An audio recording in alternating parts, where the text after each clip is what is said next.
Welcome to HeartMind-ify. Before we start the show, just a reminder to share, rate, and subscribe to this podcast wherever you're listening to it.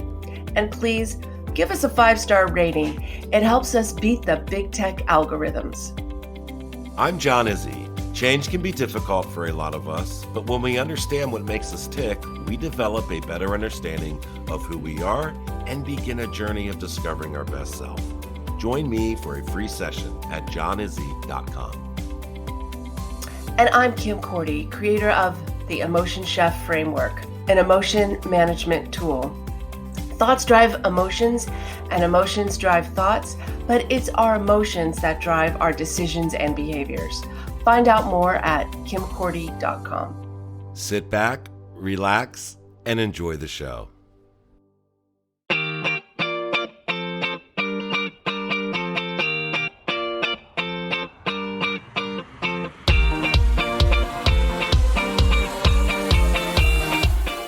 Knowing each other personally and socially for the past 10 years, Kim and John have joined forces, bringing years of experience and training, providing a platform for growth and personal development, along with a little humor. John is the heart, Kim is the mind, and together they are HeartMind-ify.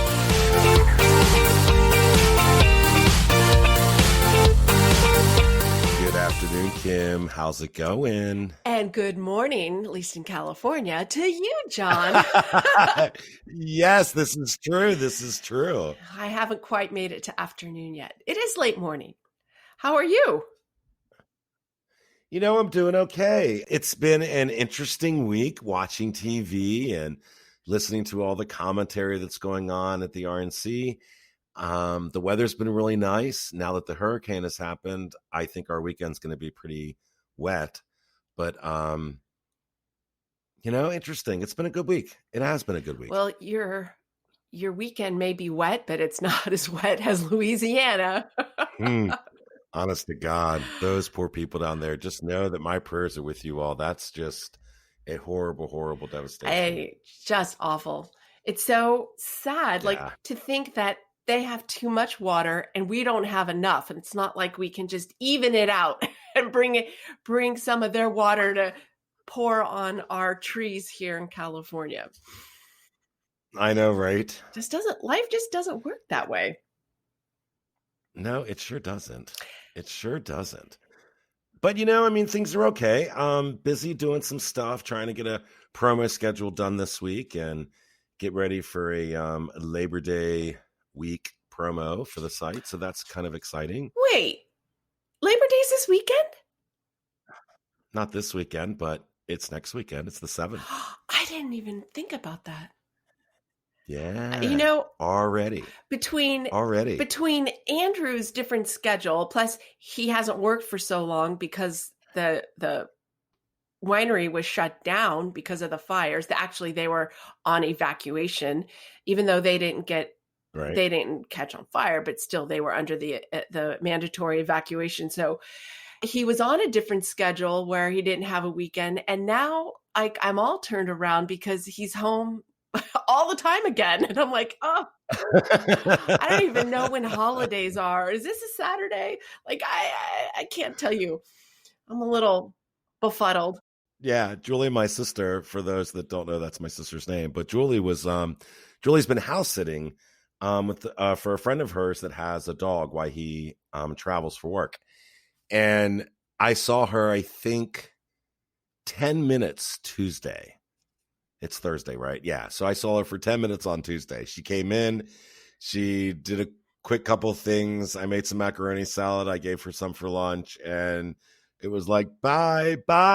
It's like, we need to really reconnect after all the COVID stuff ends. I think it's the families need to reconnect. We just need to reconnect in a way where we don't have to worry about social distancing or wearing masks and all that kind of good stuff that we have to do right now. So, but things are starting to come back a little bit here. So that's kind of good. Yeah. But the virus hasn't gone away, unfortunately. No, it hasn't. Anyway, I didn't want to talk about the virus. I wanted to talk about Personal culture. My title is self-designated, is an emotion culturist. And a lot of Right. people have said, what is an emotion culturist? So the word culture comes from the Greek koleir, to tend, guard, to till, to cultivate. So when you Okay. tend to a garden, you tend to your land. That's where culture came from. And you can see how it transformed through the years into how a country, an organization, a corporation wants to cultivate their business. The culture and how it grows or in what direction it takes is based on how they tend it, right? Yep, that makes sense. And the same is true for us as individuals. But we don't think of culture as our personal effects, how we get things done, which is what organizational culture is, right? We don't think of that. We think of it as the family of origin. I come from this culture and my religious culture and all these other cultures, which are cultures of their own. But you are a unique culture to yourself. And that's what personal culture is. Have you ever thought about personal culture in that way? I don't think I have. I mean, I've always looked over to the years, you know, at that whole diagram, the circle of your life. So you have, the inner circle is, the people that are close to you, your, family, those kind of thing. And then you have your other circle, which are your friends. And then it goes out to acquaintances, and it's people that you, by your actions, come across for whatever reason. But I've never looked at it as a personal culture. I've always looked at it as, this is who I am. This is who I hope the world sees. And then in that, I hope I attract people to me that, and I guess like you're saying, that fits into my personal culture, so that together we develop this culture where we can each, like you said, tend to your fields, right? So that you have like-minded people, or people that have the same values, or the same likes and experiences and dislikes that you have, and that helps you grow, and then you help them grow. But I never looked at it as a personal culture. So that's an interesting way of putting it. I like it, though. I really do like it. Good. So I'm just going to take it a little step further. So stay with me, because All right, go I'm ahead. going to get to the point where we talk about emotion culture, because there was Okay. a article that came out in 2015 in Harvard Business Review, HBR, and it talked about emotion culture and how, because it's focused on corporations, right? Mm-hmm. It's business related. And so they talk about in this article about the importance of emotion culture within an organization, that there's the cognitive culture, like what is stated to people, because there's artifacts. Like, you've been in a business where you get a piece of paper or you get a binder. This is the culture of the organization. Or you see, think big, live large, like, I don't know, whatever is on the walls that's given you the cognitive piece of how they want to be presented to the organization, how they want the organization to run, and how they want the world to see the organization. That's the cognitive piece. Then there's the emotional piece of culture. They call the emotion culture.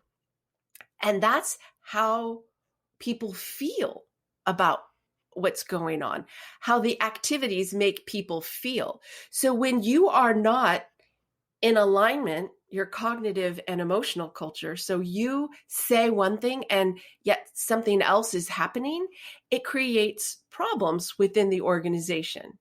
And I think you and I have been in enough organizations as employees or as consultants to see the effects of having an organization say one thing, do another, and create a discord between the cognitive and emotional.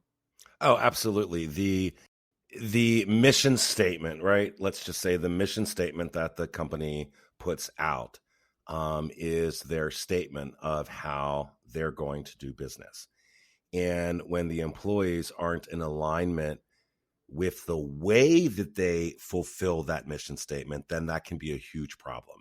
It's not that they don't maybe necessarily disagree with the statement itself, but the way by which that statement is fulfilled creates a culture that can be extremely out of alignment, and that can result, like you said, based on your emotions or also how your personal culture comes into play into the larger corporate culture, right? Because our personal culture is going to dictate for us our set of values and beliefs and how we see ourselves and understand ourselves.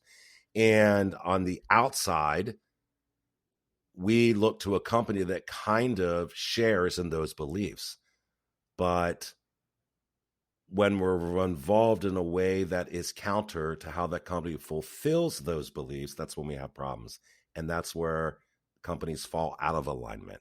And so when you put emotions into that, yeah, that's huge. Huge. Yeah. And the more successful companies manage their emotional culture. And that was the point of the article. And so this is why I am an emotion culturist. And I look at an individual's personal culture as very similar to an organizational culture. It's just a little smaller version, right?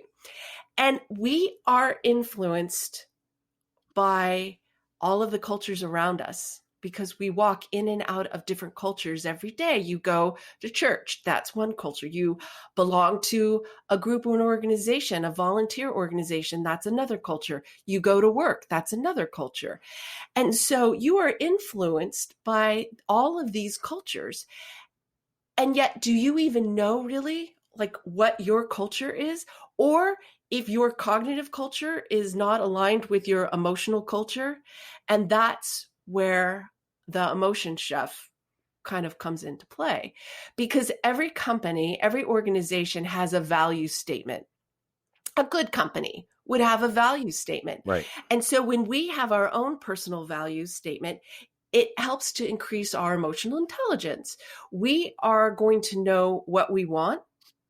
And when the value statement that I help people produce is going to also tell you what you don't want.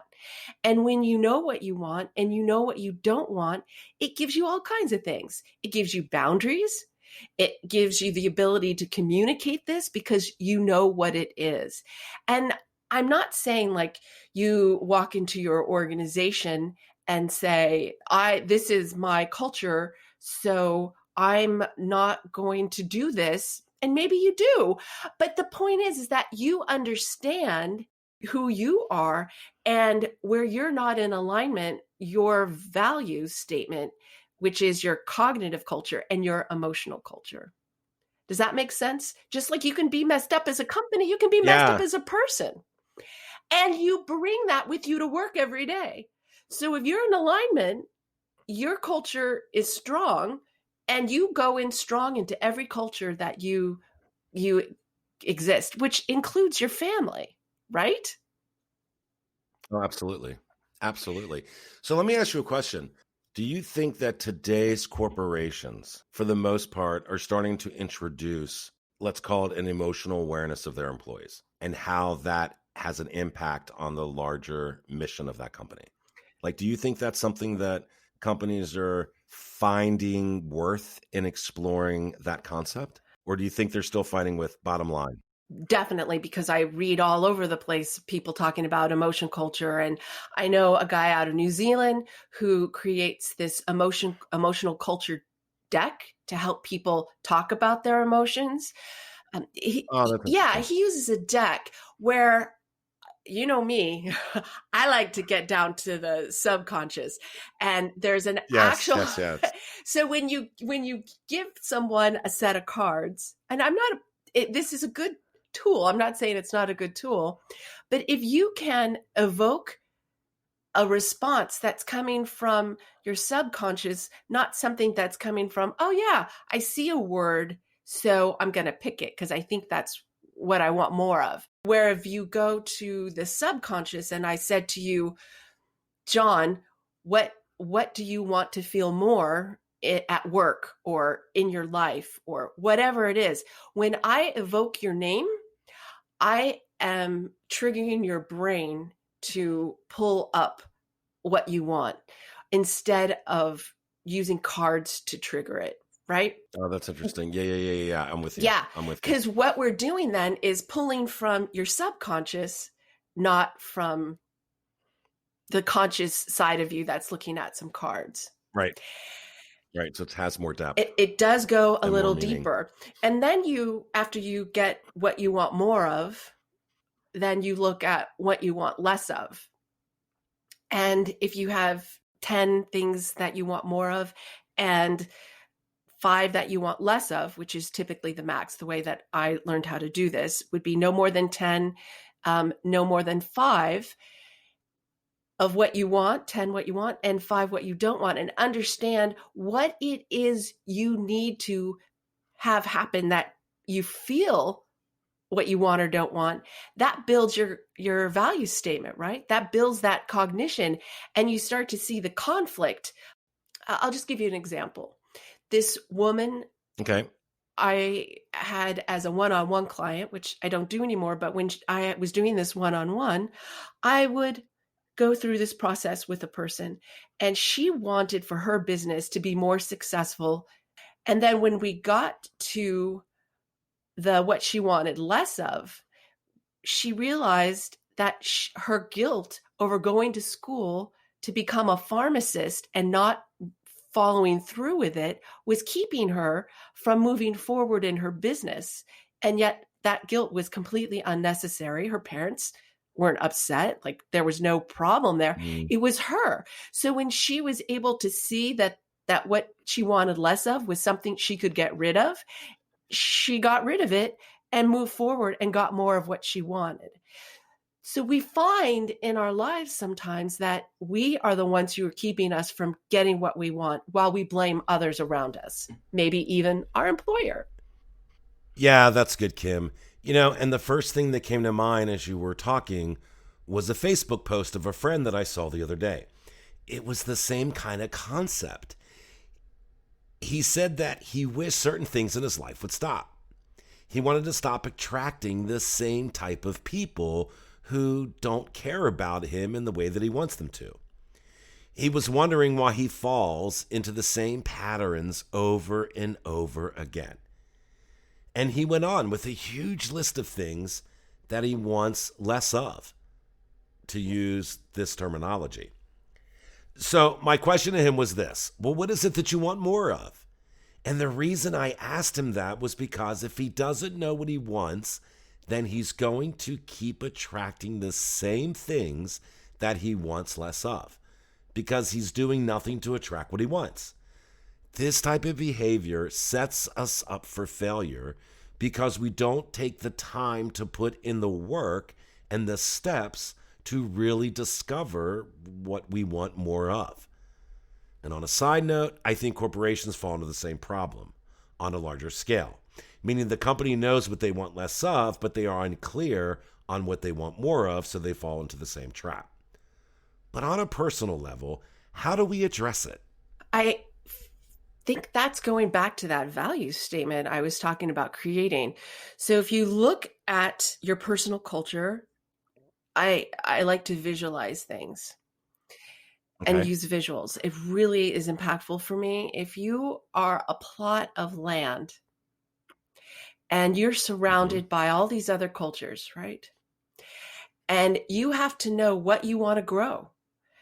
But other things are going to plop in, right? Like maybe, there's some weeds that were there from a long, long time ago. that you had planted years ago, you thought you had gotten rid of, and now they're popping up again.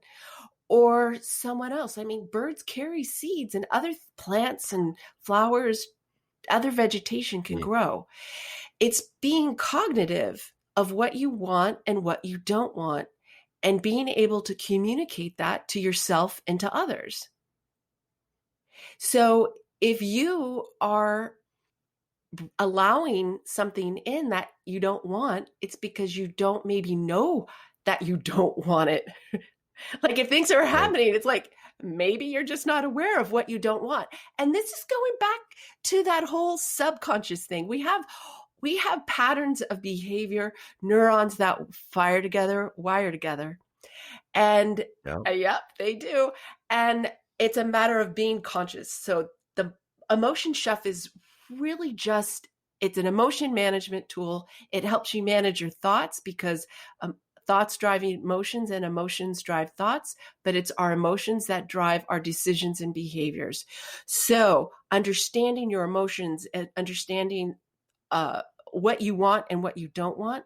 That's why when I help people get a personal value statement, we start with emotions and develop the cognitive piece, the thoughts around it from that, because it's emotions that are driving our personal culture.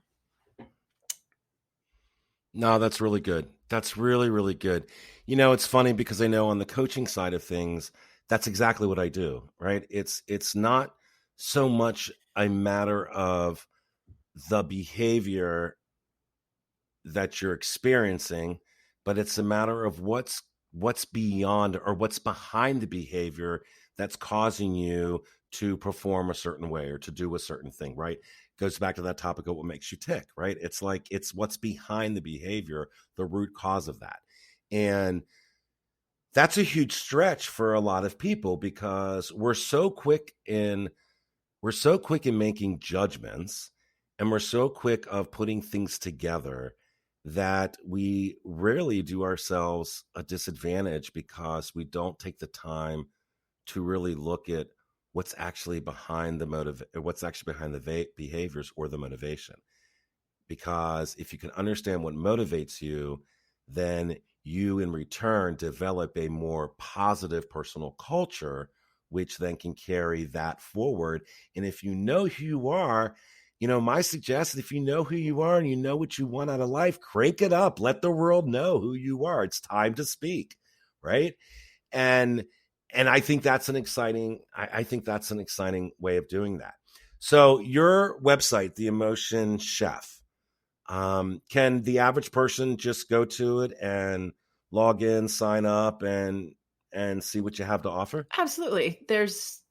Okay. It's called Becoming a Master Emotion Chef, and you get a free section with it that is an overview of who I Cool. am. And I'm going to be adding a class. I'm actually giving a Nice. speech to a group, an online talk to a group of HR professionals in a couple of weeks. And I'm going to take them through this process of helping people themselves. Try it first with yourself, and then maybe, work with other people and see if helping people who are having struggles understand their personal culture by creating a value statement, then that can help them. So imagine that you've got a group of people who work together, a department. That's a culture Okay. within the organization, right? Right. So Right. Right. I I'm was just going I'm to say that. Yeah. managing all of these people. Would it not be helpful to understand their cultures, like what their value statement is, so that I can better manage them? And as an employee, Absolutely. wouldn't it be so helpful for me to understand like what I want and don't want, and maybe the things that I don't want that are keeping me from getting what I do want? And I can tell you this has happened more than once. I had a guy who was interviewing for a job, and we went through this process, and it was because he needed this job for money, but his real passion was another career that was really artistic. it was keeping him from interviewing well. So once he realized that, he was able to interview well and still have a good place for his artistic outlet. And that changed how he behaved. That changed how he went into his new job and how he interacted with people within the job, literally because he didn't have that negative concept of it in his head. He saw it as a means to an end. And you just don't know what's going on inside of your head until you take these little trips. Yeah, I really like that. And on the coaching, back to the coaching side of things, I when I'm working with a client who's struggling in understanding who they are, right, or struggling to understand the concept of know thyself, right? Um, One of the things I have them do is we go through a series of things that they like, and they can come up with answers real quick, right? Then when I ask them why, then they get stumped. And so what we do is we start with something that they like, one thing that they like. And then I work with them on discovering what it is that you like about that thing. And we begin to build a list then of all the things that they like and the reasons why they like it. And then you start seeing similarities in your answers.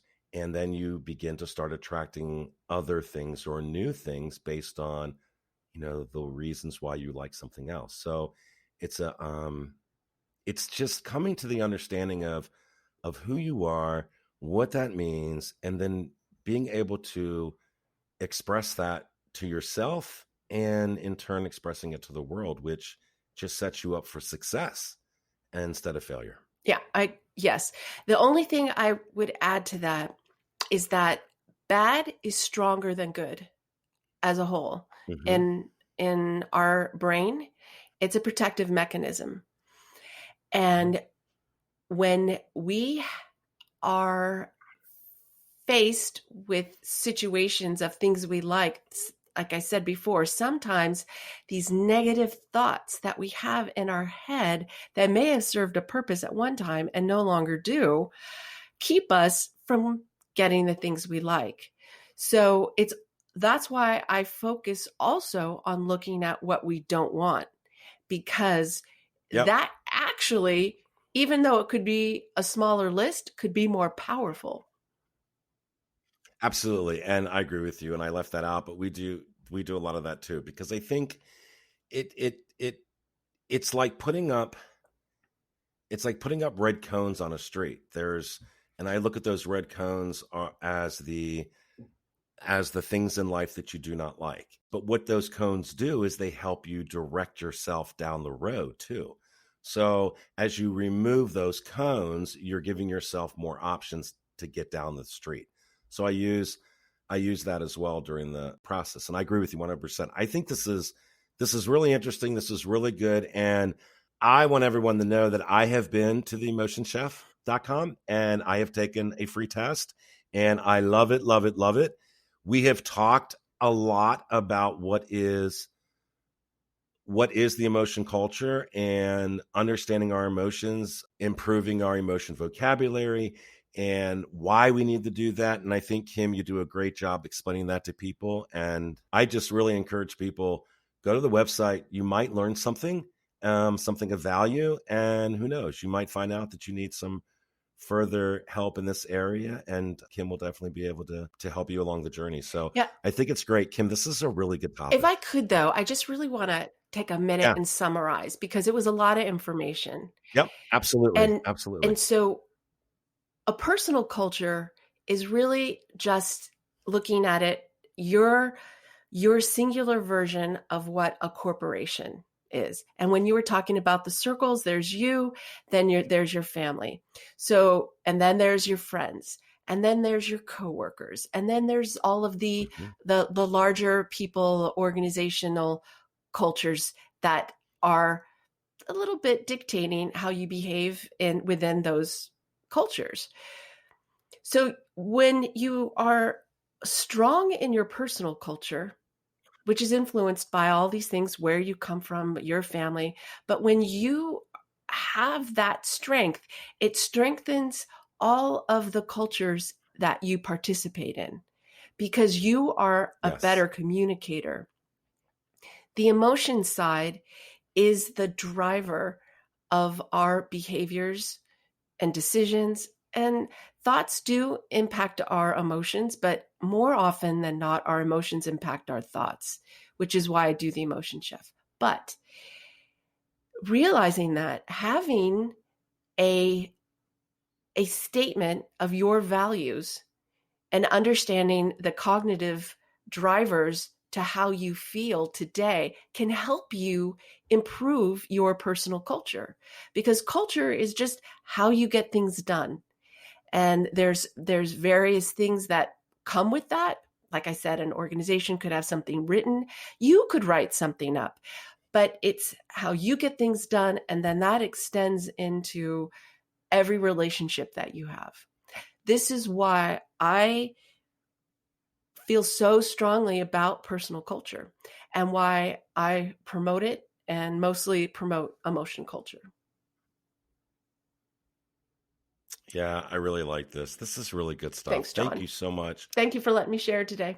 Absolutely. Thanks for taking the time because I think it's so important. And as you were going through the summarization of things, one of the things that came to mind is, wouldn't it be interesting to have a guest on and you and I help them discover their values and really go through an exercise with them, 30-minute exercise and helping them discover a value statement for themselves. Well, if any of the listeners want to volunteer. There you go. That's exactly what I was going to say. If any of the listeners want to volunteer for that, shoot Kim and I a message, and we would be happy to talk with you and go through the process. Just so you know, I don't know if I said this already, but I am going to offer an online course because my site is courses, and I'm developing more courses. And the next course I'm developing is to go through this process. But it's going to be a combination of live with the course. So you will go through a certain reading process. You have to read something, and then you join one of the classes, and I will go online with you, and you will go through the process, or I can demonstrate it, and then you get a better idea of how to do it if you choose to. But it's a really interesting process. I've found it to be so helpful with people that I've worked with. Yeah, I think this is something that could work. I think this is something that I know some of our listeners would be very interested in. So if you guys find that this is something that you would like to venture down in trying to come up with your own value statement and would like Kim and I to help you find that, there's a process involved with that, and we'll go through that process, and then we'll air that process on one of the podcasts. I think it'd be great for people. So anyway, Kim, thank you again so much. Thanks, John. Listeners, thank you so much for listening to us today. I appreciate it. Kim appreciates it. And wow, it was a good day. Thank you. You're welcome. I like this a lot. All right, guys. Have a great week. Kim, talk to you later. Cheers. Bye.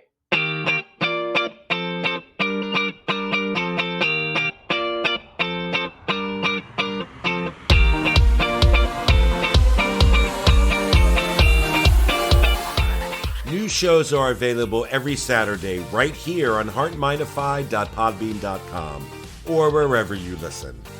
Kim and I would like to thank each and every one of you for allowing us to be a small part of your life. Be kind to yourself, and remember, our hearts tell the story, but our mind is the conductor.